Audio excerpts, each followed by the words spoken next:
Hey guys, welcome back to SuperMarcelWorld.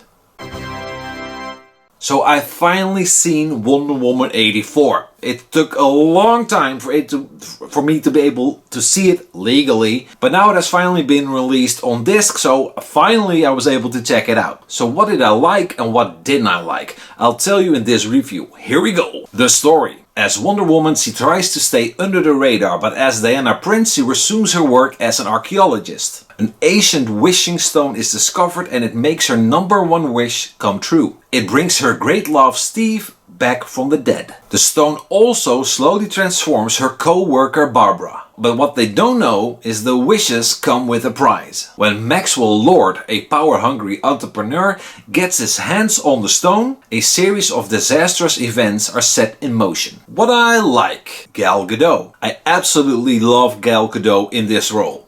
She's beautiful, she's stunning, she absolutely looks the part. I don't think I could ever get enough of her in this role. She's so charismatic. Kristen Wiig. I love her work as an actress. I thought she was one of the main highlights of the female-led Ghostbusters movie, and I also loved her work in Saturday Night Live. So logically I was very happy to see her be a part of this movie. I think she did a terrific job, and the role kinda reminded me of Michelle Pfeiffer's Selina Kyle and Catwoman in Batman Returns. She's a clumsy nobody, ignored by most people, and eventually she turns into a powerful feline. The desert road scene. Among the action scenes, this will have to be my favorite. It's not a jaw-dropper, but it's a cool action scene nonetheless. What I don't like. The story. In my opinion, the film's story is its biggest flaw. I feel like there's way too much going on and I wish it was calmer and more about Diana. The first Wonder Woman film is a perfect example of how this should have been handled. The whole wishing stone concept is a little much for me. The story focuses on two villains, who are not really villains if you ask me,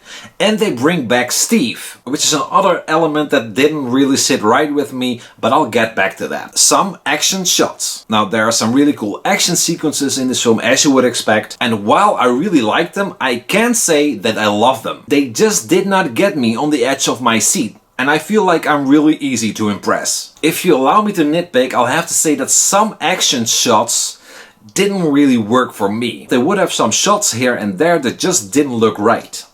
Whether it's the green screen or whether it's the way that the characters move while on wires to make it seem like they fly or float or whatever. Some shots just didn't work. A great example of this is the scene in the desert with the desert road, which is a pretty cool scene, but there's this one shot where Wonder Woman, she swings on her lasso and she swings by to pick up two kids from the street.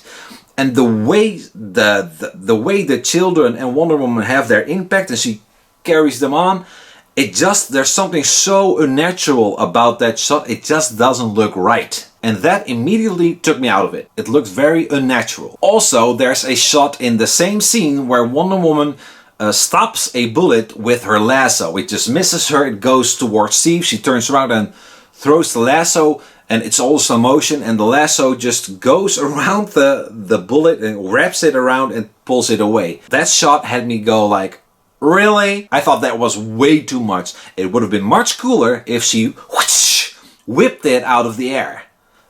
I feel like that would be really cool. Steve shouldn't have come back. I feel like the loss of her love and her solitude makes her so much more interesting. Bringing Steve back, even though temporarily, feels really unnecessary to me, and I feel like it didn't really add anything other than nostalgia. I feel like they could have done more with that, used more time with those characters and give it more depth. I feel like it was rushed. However, there is one scene which is really beautiful. They're in a plane, Diana and Steve, and they're flying through fireworks. I thought that scene was really beautiful. Most magical moment. Now I feel like it will have to be the desert road scene. I feel like that's the most spectacular of the scenes we got. Surely the most memorable. And I love the part where she's under the truck and she makes the truck flip over and she just launches herself above it. That was a really cool shot. I loved it. Did you know the original Wonder Woman? The original Wonder Woman, Linda Carter, has a small cameo during the credits. Cheetah. The role of Cheetah was also offered to Emma Stone. Overall, Wonder Woman 84 wasn't what I expected. I loved the adventurous opening on Themyscira. I love the character, I love Gal Gadot's performance, I love Kirsten Wiig in there as Cheetah. I think Patty Jenkins is a good director. The film looked good, it had some nice action, yet never jaw-dropping. But in my opinion, the story is the film's biggest flaw. There's too much going on. I don't feel like two villains was right for this film.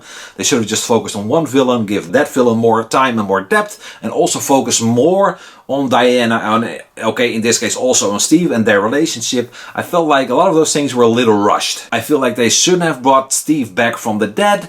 Hans Zimmer's scores are usually very impressive and very epic and huge, but his work for this film didn't really impress me, and that sounds like I'm being a huge spoiled brat, but when you compare it to his other work for other DC titles, here it just didn't impress me that much. I'll never ever say that Wonder Woman 84 is a bad movie, because it's not. It just didn't impress me the way I hoped it would. It wasn't nearly as strong as the first Wonder Woman. I feel like it's a good film, but not a great film. I really missed a wow factor. It's just good popcorn. I give Wonder Woman 84 6 out of 10 lassos of truth. So that's it for now, guys. Thanks so much for watching. Did you see Wonder Woman 84? Let me know below how you feel. We'll talk if you have the time. Hit the like button. Subscribe, maybe check out some of the other videos, which you kind of might like. You never know, just try them out. And of course, as always, I hope to see you back next time.